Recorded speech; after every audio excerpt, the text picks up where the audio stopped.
Ketika kita membacakan Yasin pada orang yang sedang sekarat, ini menghadirkan malaikat rahmat mulai datang untuk menggeser setan-setan tadi. Mulai bakar wangi-wangian kalau ada.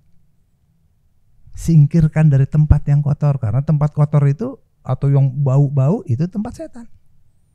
Kalau di ruangan bersih, ciptakan bersih, nah coba bakar buhur. Wangi-wangian atau kasih minyak-minyak wangi, geser di tangannya, sehingga menyebabkan turunnya malaikat rahmat lebih segera datang. Ketika malaikat rahmat mulai berdatangan, mulai bergeser setan ini. Yang berikutnya, fungsi dan tugas, katakan keluarga kah, teman kah, orang-orang baik, fungsinya selain dia bacain Al-Quran, adalah yang nemenin dia. Jadi ada yang bacain Al-Quran. Kalau anaknya banyak kan enak, ada yang satu bacain Al-Quran, yang satu lagi nemenin, kasih minum, dikit-dikit disendokin. Kalau kelihatan minumnya nelennya semangat banget, berarti wajib buat yang nemenin untuk kasih minum lebih banyak. Iya, itu bisa menjadi penyebab setan. Di dalam kitab Bughiyatul Mustarsyidin diterang bisa menjadi penyebab setan kamu ikuti agama dia kalau kamu mau minum. Kamu kalau mau minum, ini minumnya, saya udah siapin. Ayo ikutin, bener itu ayah kamu tadi. Ayo nih kamu minum. Atau sosok guru kita yang kita percayain, setan nanti main begitu.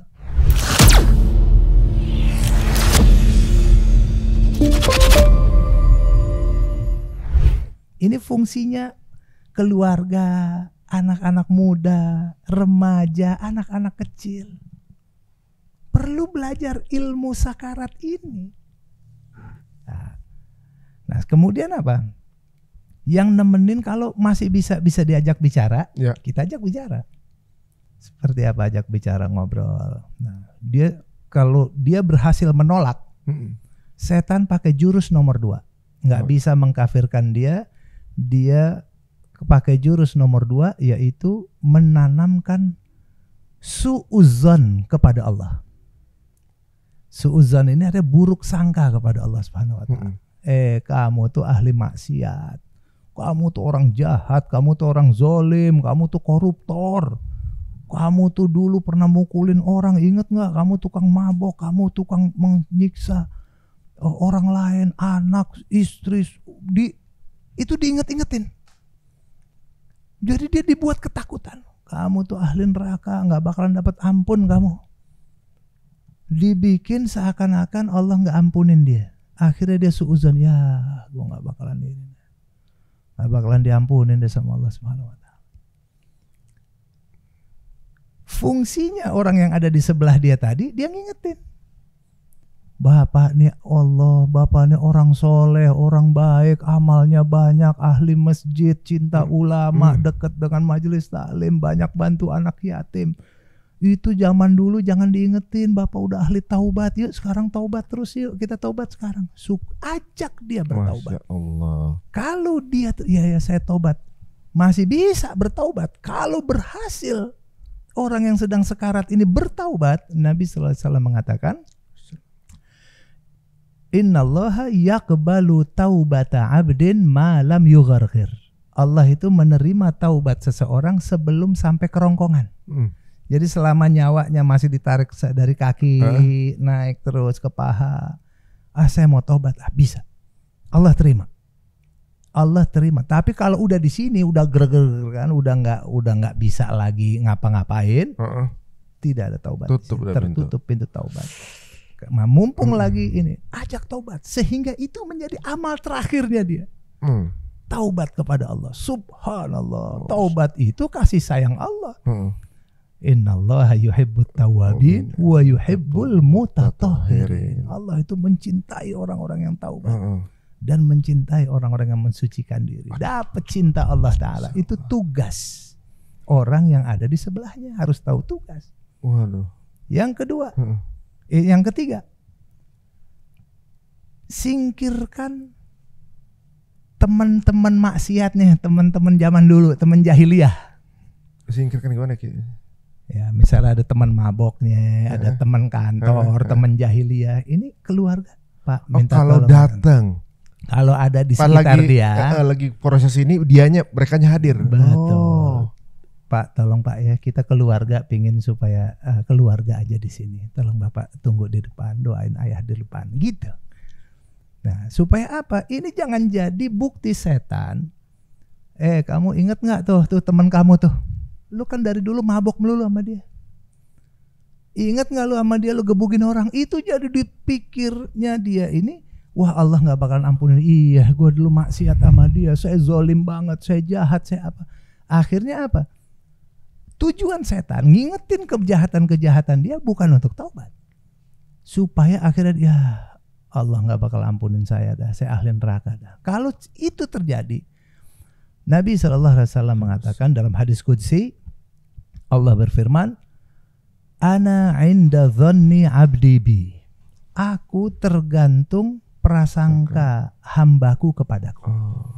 Kalau hambaku berprasangka aku ampuni dia, aku ampuni dia. Kalau hambaku berprasangka aku tidak akan ampunin dia, aku tidak akan ampuni dia. Itu yang diambil sama setan. Menanamkan buruk sangka kepada Allah. Allah bukan pengampun. Dia lupa ada sifat Allah. Makanya nih kita dalam metode dakwah buat orang-orang tua yang kita ajarkan, innallaha raufur rahim, tawwabur rahim. Allah itu penerima taubat dan pemaaf. Kalau untuk anak muda yang kita ajarkan adalah innallaha syadidul iqab. Allah itu pedih hukumannya. Nah, itu yang seperti itu tuh namanya metode dakwah. Nah, jadi tugas orang yang di sekitar tadi, talqin la ilaha illallah, ajak taubat, membangun dia itu optimisme masuk surga, sudah diampuni sama Allah. Yang keempat, hindari musuh-musuhnya atau teman-teman maksiatnya, hindarin dulu, jauhin. Yang kelima, hadapkan ke arah kiblat, hadapkan ke arah kiblat. Jadi begini miring di sana gitu Ki. Jangan dimiringin. Kalau kondisi lagi berat, kalau celentang kaki kita yang dia ke arah kiblat, misalnya kiblat ke sana. Kaki kita ke arah kiblat tapi kita nih dinaikin sedikit kepala kita sehingga kepala kita menghadap ke kiblat. Ini salah satu yang memudahkan. Kedua, upayakan. Biasanya kalau orang-orang soleh itu dia berupaya untuk bersuci. Nah, jadi dia mempertahankan kesuciannya atau amal batinnya nanti itu yang penting juga. Kemudian ingatkan zikir, diajarin cara zikir la ilaha illallah, diingatin di telinganya. Ini fungsi orang yang ada di sekitarnya. Ingatin la ilaha illallah. Nah, kalau dia udah ngucap la ilaha illallah sudah selesai. Atau misalnya terpatah-patah nggak apa-apa. Sekali dia ucap la ilaha illallah cukup sudah. Nah, jangan diajak bicara lagi. Jangan diajak. Kalau orangnya yang di sebelahnya ngobrol juga nggak boleh. Ngobrol kencang ketawa-tawa gitu. Jangan ketawa-ketawa. Pengaruh juga tuh. Perkara di situ jangan ketawa-ketawa. Itu bukan tempatnya untuk ketawa-tawa. Itu peristiwa sangat besar dan sangat-sangat tidak ada hubungannya dengan urusan ketawa. Itu banyak ya. Itu mustahil kalau orang tahu apa yang dialami orang sekarat mau ketawa. Waduh, itu mengerikan. Nah saat itu kenapa mesti ini kan? Karena Nabi SAW mengatakan untuk talqin tadi, man kana akhiru kalamihi la ilaha illallah dakhalal jannah. Siapa orang yang akhir ucapannya la ilaha illallah masuk surga. Itu targetnya. Target orang yang membantu talqin tadi mengucap la ilaha illallah. Golnya itu. Akhir ucapannya itu. Kalau jangan ajak ngomong lagi berarti. Jangan diajak ngomong lagi. Kita baca Quran boleh, kita apa boleh, biar dia. Kalau ternyata habis gitu dia ngomong lagi, itu surat tanah Bapak tuh ada di sono, keinget gitu, pakai keinget surat tanah. aja.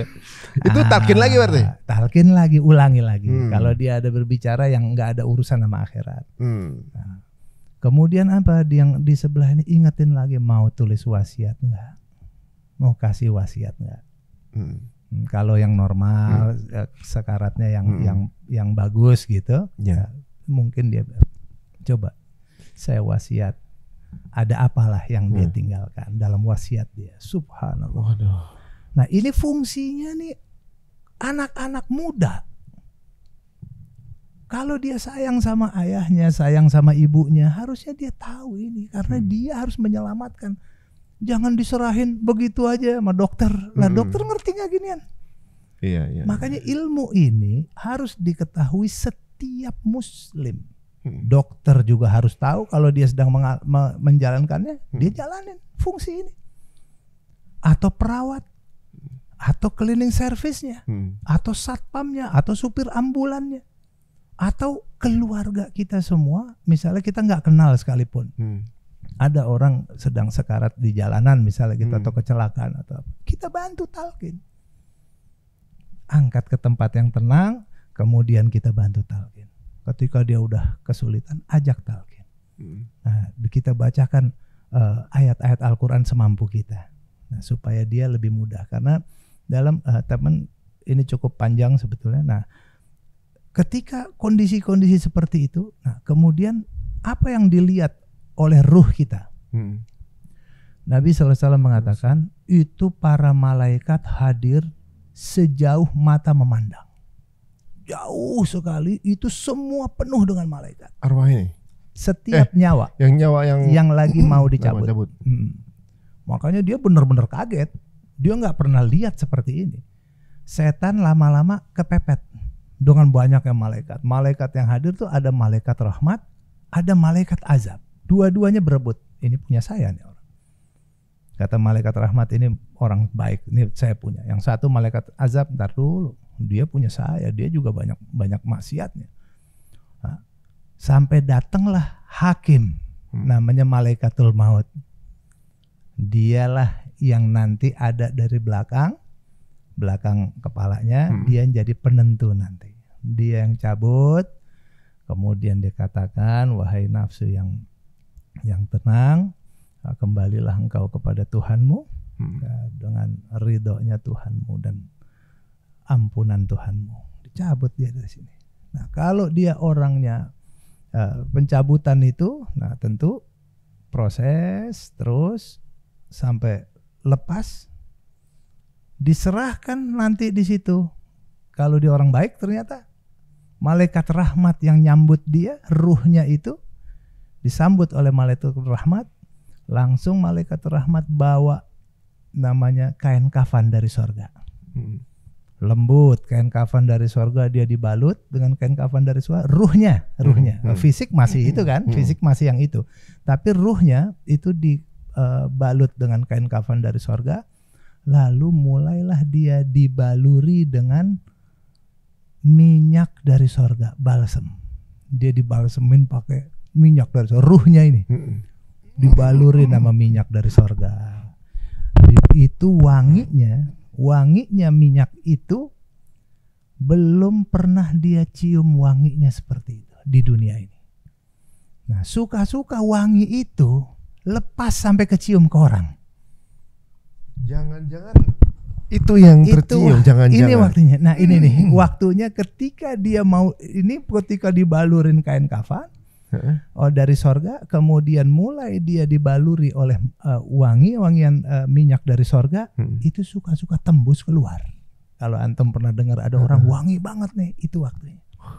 Sama seperti video-video yang ada di Gaza tuh ya, yang sampai dicolek-colek ininya gitu, wangi. Nah, kalau itu fisiknya. Nah, ini yang masih saya cerita nih ruhnya ini. Ruh ini bisa seperti itu. Udah itu ruh ini oleh malaikat yang jumlahnya banyak sekali tadi, ruh ini diarak naik ke langit. Sepanjang perjalanan ke langit, malaikat-malaikat yang ada di antara langit di perjalanan itu, wah wangi sekali ini. Kan malaikat senang sama wangi-wangi. Itu ruh siapa itu, wangi sekali ini. Oh, itu ruhnya Fulan bin Fulan, julukannya si ini. Jadi nama disebut, ayahnya disebut, dan julukannya disebut. Nggak boleh lepas gitu. Kalau julukannya, misalnya, oh dia julukannya Syekhul Islam, itu udah pokoknya pas disebut sama malaikat. Oh itu julukannya apa dan apa. Baik itu. Nah, ini yang baik, orang yang baik ya. Ini yang orang baik. Itu dipuji-puji sama malaikat sepanjang jalan sampai ke langit 1. Sampai ke langit 1, diketok pintu. Kemudian dilihat, nah ini siapa yang pengetok pintu langit ini? Saya. Mau ngapain? Saya bawa ruhnya si Fulan bin Fulan. Oh, silahkan masuk.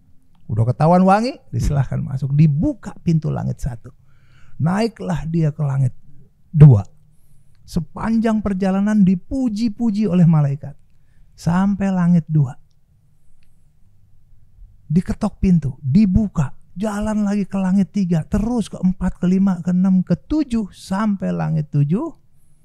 Di situ ada suara.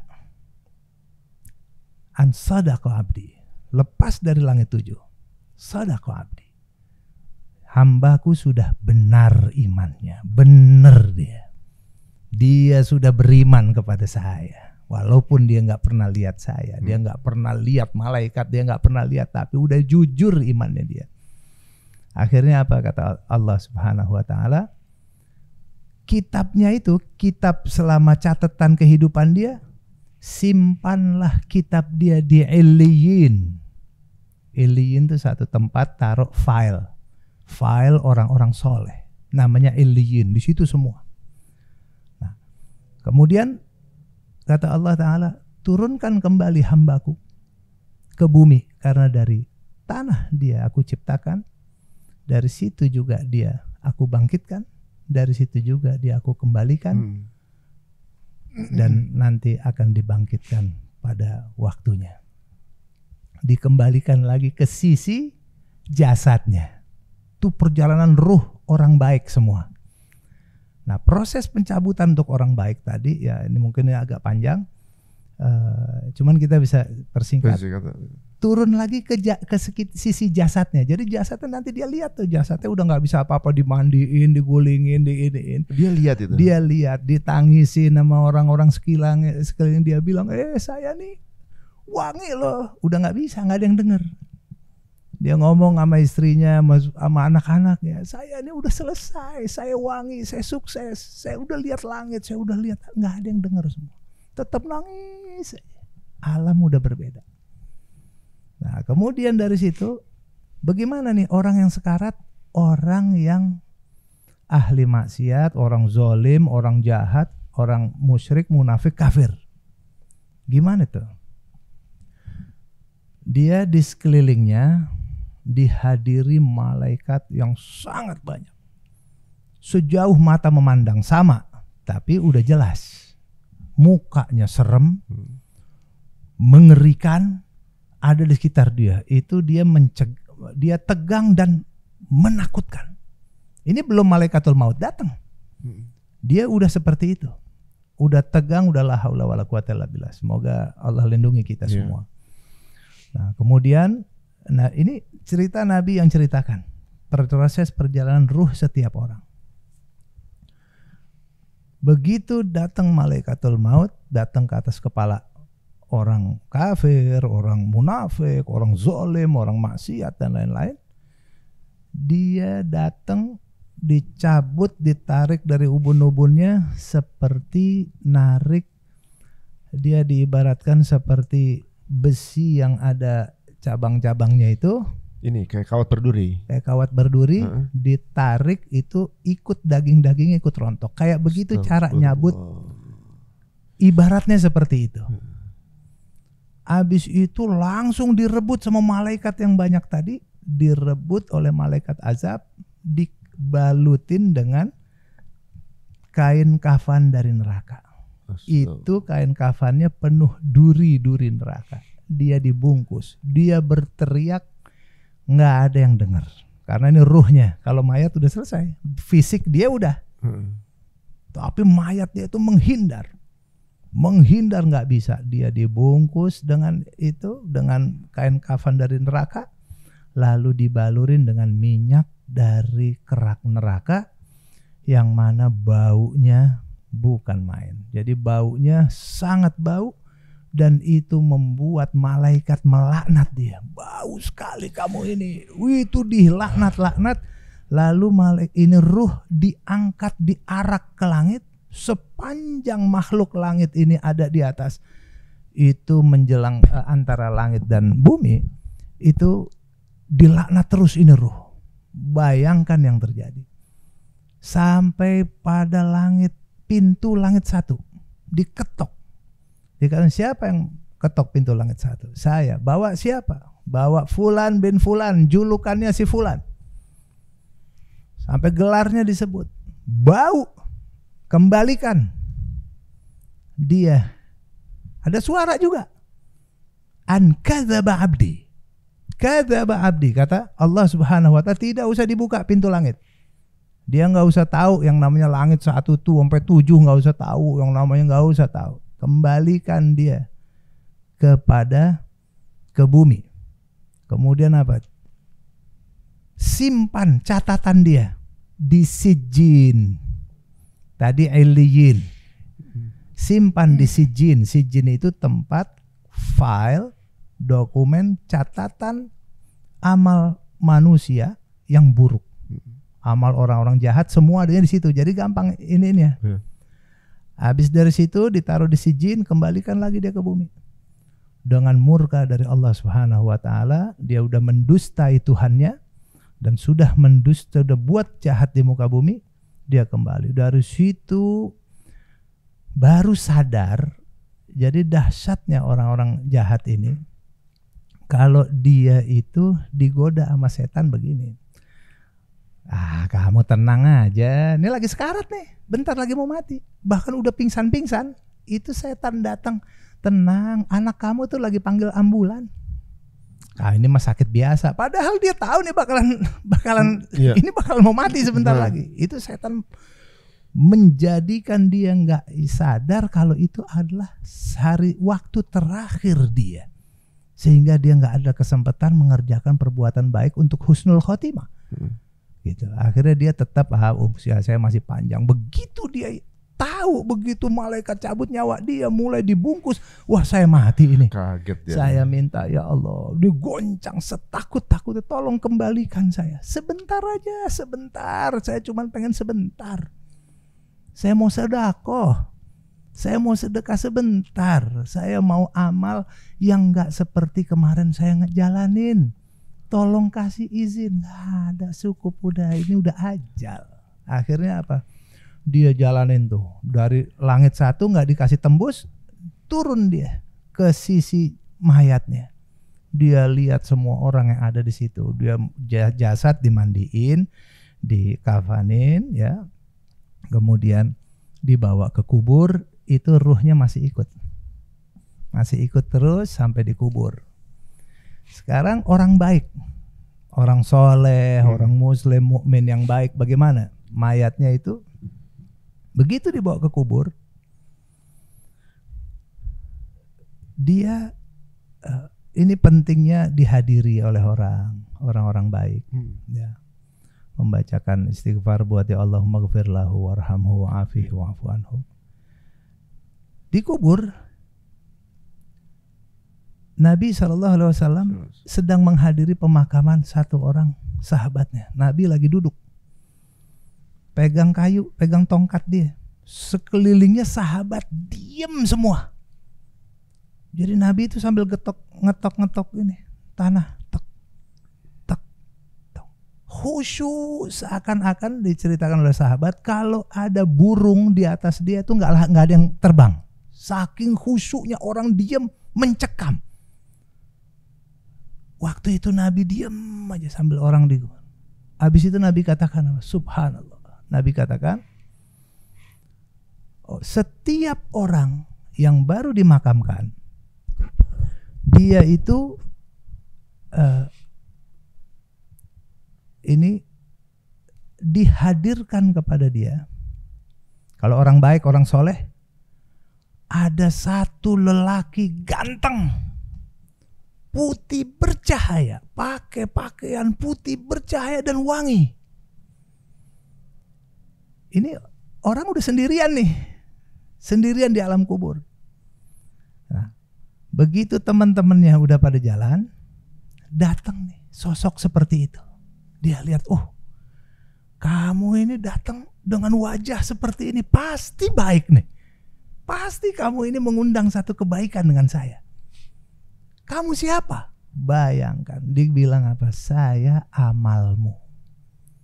Saya sedekah yang kau kasih, saya Al-Quran, saya puasa, saya ini. Aku ditugaskan untuk menemanimu. Wallahu Akbar. Bayangin, dari sendirian loh. Kan kita lepas nih dari dunia. Ruh kita sekarang sendirian. Fisik udah selesai tugasnya. Badan kita udah selesai tugas, tinggal ruh yang abadi. Ruh kita ini, bayangkan, ketika sendirian menghadapi alam yang begini dan begitu, tiba-tiba ada yang datang nemenin. Bayangin bahagianya kita ditemenin. Alhamdulillah, ini amal saya nih, amal. Ini amal kamu yang selama ini kamu jalanin. Akhirnya apa di situ? Nggak lama kemudian datang, udah selesai semua. Terakhir penjenguk atau pengantar orang ke kubur tadi, terakhir yang ngantar pulang ke rumah.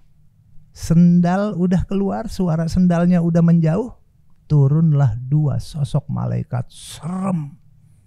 Walaupun dia orang baik. Walaupun dia orang baik. Walaupun dia orang baik. Sama semuanya kena, orang baik maupun orang jahat dia kena. Orang baik ini didatengin dua malaikat itu dengan seserem itu, suaranya begitu mengerikan. Tapi ada temen yang tadi nih, tenang kamu jangan takut. Ditanya sama dia, man rabbuk? Siapa Tuhanmu? Kalau orang beriman, langsung mudah dia ngucap Rabbi Allah, Tuhanku Allah. Wa ma dinuk? Apa agamamu? Orang beriman cepat dia bilang, dinil Islam, agama saya Islam. Udah tuh, wa ma kitabuk? Apa kitab sucimu? Dia sebutin kitab suci saya Al-Quran. Siapa itu nabi atau lelaki yang diutus Allah terakhir untuk mengajarkan agama? Dia adalah Nabiku Muhammad SAW.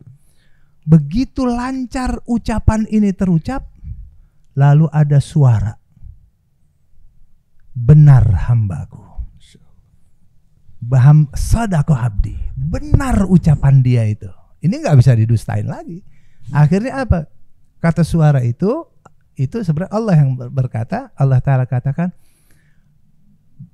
bentangkan kepadanya, bukakan padanya pintu sorga, tempat dia ada, tempat dia nanti di sorga.